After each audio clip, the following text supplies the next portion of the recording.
अनुच्छेद लेखन। पढ़िए और समझिए।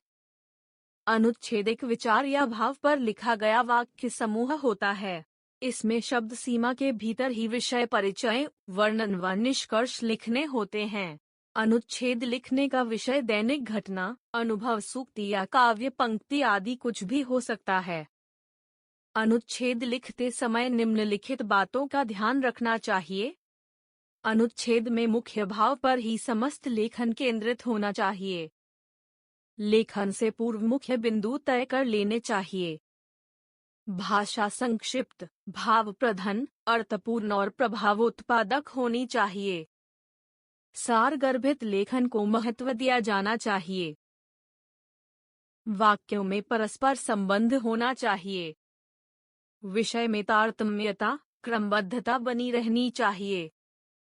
आवश्यकता हो तो मुहावरे या लोकोक्ति का प्रयोग कर विषय वस्तु को आकर्षक और रोचक बनाया जा सकता है।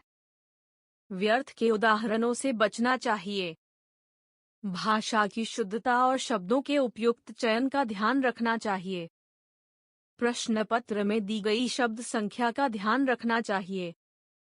अनुच्छेद में लिखे शब्दों की संख्या 80-100 होनी चाहिए। आइए कुछ विषयों पर अनुच्छेद पढ़ें। भारतीय संस्कृति। भारतीय संस्कृति विश्व की प्राचीनतम संस्कृतियों में से एक है। इसका मूल वैदिक संस्कृति है। इस पर धीरे धीरे अनेक धर्म, जाति, मत, संप्रदाय तथा आचार विचारों का प्रभाव पड़ता गया। आज जिस संस्कृति के दर्शन होते हैं वह अन्य संस्कृतियों के गुणों को आत्मसात किए हुए एक पुष्ट व संपन्न रूप है। हमारी संस्कृति में जीवन के सभी पहलुओं पर विचार किया गया है तथा व्यक्ति, परिवार, समाज से लेकर राष्ट्रीय उत्थान तक के विभिन्न मार्ग दिखाए गए। भारतीय संस्कृति अपनी उदारता व सहिष्णुता के कारण आज भी विश्व को आकर्षित करती है। यहाँ विचारों की स्वतंत्रता है। समन्वय की भावना भारतीय संस्कृति की विशेषता है। इसी भावना के आधार पर सैकड़ों वर्षों से नवीन विचारों को आत्मसात किया जा रहा है। भारतीय संस्कृति आशावाद, धार्मिकता तथा अहिंसा की गूढ़ समर्थक है। इसमें व्यक्तिगत उत्थान नहीं समष्टिगत उत्थान का मार्ग अपनाया जाता है। Bullet train. बुलेट ट्रेन विश्व में सबसे तेज चलने वाली ट्रेन है। विश्व में पहली बुलेट ट्रेन जापान की राजधानी टोक्यो से ओसाका के मध्य 1964 में चलाई गई। बुलेट ट्रेन का आविष्कार जापान के हिदेयो शाइमा ने किया था। पहली बुलेट ट्रेन की रफ्तार 200 किलोमीटर प्रति घंटा थी। वर्तमान में बुलेट ट्रेन 300 किलोमीटर प्रति घंटे की गति से दौड़ती है। जापान के बाद France, Germany, England, Italy, Poland, पुर्तगाल, ऑस्ट्रेलिया, बेल्जियम, चीन आदि देशों में बुलेट ट्रेन चलाने की योजना को हरी झंडी मिल चुकी है। 14 सितंबर 2024 को जापान के प्रधानमंत्री ने हमारे प्रधानमंत्री नरेंद्र मोदी के साथ मुंबई अहमदाबाद बुलेट ट्रेन परियोजना की नींव रखी। परियोजना के अनुसार भारत में 2026 तक बुलेट ट्रेन दौड़ने लगेगी। बुलेट ट्रेन से देशवासियों को कितना लाभ होगा तथा देश की परिवहन व्यवस्था में कितना सुधार आएगा, यह तो आने वाले समय में ही पता लगेगा।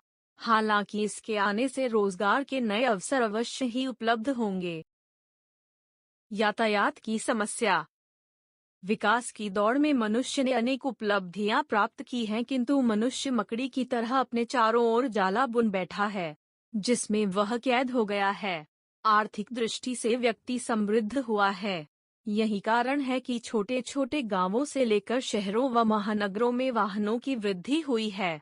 इसी से यातायात की समस्या ट्रैफिक जाम के रूप में सामने आई है। महानगरों में तो इस समस्या ने भयंकर रूप धारण कर लिया है। घंटों घंटों जाम लगा रहता है। बहुत बार लड़ाई झगड़े तक की नौबत आ जाती है। लोग गंतव्य पर देर से पहुंचते हैं और तो और प्रदूषण के कारण अपने शरीर को दूषित करते हैं। लोगों को चाहिए कि कार पूलिंग करें व निकट की जगहों पर पैदल ही जाएं। सरकार को चाहिए कि उत्तम बस सेवाएं प्रदान करे। मेट्रो सेवा का इस संदर्भ में विशेष योगदान है। अतः प्रत्येक नागरिक का कर्तव्य है कि वे अपने वाहनों का समझदारी से प्रयोग करें व यातायात की समस्या को सुलझाने में योगदान दें। Online library. किसी जमाने में हराम पाठक को पुस्तकालय में बैठकर पुस्तकें पढ़ती थीं, किंतु आज की भागदौड़ की जिंदगी में लोगों के पास समय का अभाव है। वे पुस्तकालय नहीं जा पाते। इस संदर्भ में ऑनलाइन लाइब्रेरी ने लोगों को लाभान्वित किया है। इंटरनेट के माध्यम से पुस्तकें उपलब्ध कराने का साधन ऑनलाइन लाइब्रेरी है। इस तरह के पुस्तकालयों में पुस्तकें डिजिटल रूप में अनेक वेबसाइटों पर उपलब्ध होती हैं। इसमें पाठक को अपनी पसंद की पुस्तक का नाम या समस्या को इंटरनेट पर सर्वर बॉक्स में टाइप करने से उससे संबंधित तमाम जानकारी सहजता से उपलब्ध हो जाती है। पुस्तकों का अध्ययन भी ऑनलाइन हो सकता है। इस कार्य के लिए कंप्यूटर व इंटरनेट होना आवश्यक है। आने वाले समय में ऑनलाइन लाइब्रेरी का महत्व पाठकों के लिए और अधिक होगा। इससे समय एवं श्रम दोनों की बचत होती है। शिक्षा और समाज। शिक्षा व समाज का गहन संबंध है। समाज को सुव्यवस्थित और सुनियोजित करने वाली सशक्त कड़ी शिक्षा है। शिक्षा रहित समाज की दशा कंटीली झाड़ी के समान होती है। शिक्षा समाज को सभ्य, उन्नतिशील तथा सुसंस्कृत बनाती है। देश की वर्तमान पीढ़ी यदि शिक्षित होगी तभी वह देश को प्रगति की राह पर ले जाएगी।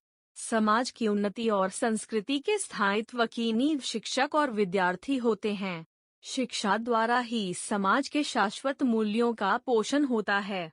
अपनी संस्कृति व सभ्यता के विकास के लिए प्रत्येक समाज को शिक्षा का ही सहारा लेना पड़ता है।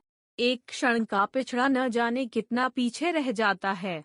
शिक्षा मानव के विवेक को जागृत और विकसित करती है और नए आयामों में विस्तार के लिए उसे सक्षम बनाती है। शिक्षा के माध्यम से ही समाज को पुष्ट किया जा सकता है। राष्ट्र निर्माण व प्रगति के लिए यह अचूक बाण है। समाज की सांस्कृतिक, आर्थिक, सामाजिक, कलात्मक तथा वैज्ञानिक सब प्रकार की उन्नति के लिए शिक्षा का समाज में प्रचार प्रसार अत्यंत अनिवार्य है। आलस बुरी बला है। किसी ने सत्य वचन ही कहे हैं, आलस मनुष्य का परम शत्रु है। आलस मनुष्य की क्रियाशीलता को बाधित कर देता है। आलसी व्यक्ति की पहचान है कि वह सदा दूसरों पर दोष लगाता रहता है या अपने भाग्य को कोसता है। वह अपनी अकर्मण्यता को अपनी असफलता का कारण नहीं मानता। आलसी व्यक्ति का ज्ञान और आत्मविश्वास बहुत कमजोर होता है। ऐसा व्यक्ति अपने जीवन में आगे नहीं बढ़ पाता। जितना भी वह अर्जित करता है उसी में संतोष करने लग जाता है। वह अपनी क्षमताओं का विकास नहीं कर पाता है। उसका शरीर और मस्तिष्क दोनों शिथिल हो जाते हैं। वह कुछ भी नया करने से कतराता है। प्रत्येक मनुष्य को चाहिए कि वह कर्म करे, भाग्य के भरोसे न बैठा रहे। आलस्य रूपी शत्रु को हराकर अपनी प्रगति का मार्ग प्रशस्त करना चाहिए। दूरदर्शन और सामाजिक विकास। दूरदर्शन मनोरंजन और ज्ञानवर्धन का अनुपम साधन है। आधुनिक विज्ञान की इस उपलब्धि का सामाजिक उत्थान में विशेष योगदान है। दूरदर्शन का प्रसारण देश के दूरस्थ अंचलों में भी होता है। ज्ञान विज्ञान के कार्यक्रम, कला, साहित्यिक गोष्ठियां दूर बैठे ग्रामीण भी देख सकते हैं। वे खेलों का आनंद लेते हैं। कृषि की उन्नत किस्में उगाने व संरक्षण की विविध तकनीकों से परिचित होते हैं। दूरदर्शन आज व्यापक स्तर पर शिक्षण का सफल माध्यम बन गया है। देश में चल रहे विविध अभियानों की समस्त जानकारी लोगों को उपलब्ध हो जाती है। घर बैठे समस्त विषयों की समस्याओं पर आलोचकों, विचारों तथा शिक्षाविदों की राय मिल जाती है। जीवन के प्रत्येक क्षेत्र को जानकारी प्राप्त होने से अशिक्षित लोग भी इनका लाभ उठा पाते हैं। जनतंत्र में मानव मूल्य उजागर करने, शिक्षा प्रचार प्रसार करने तथा विविध जानकारी व मनोरंजन द्वारा यह जन जन का प्रिय है और निश्चित रूप से समाज के विकास में इसकी विशिष्ट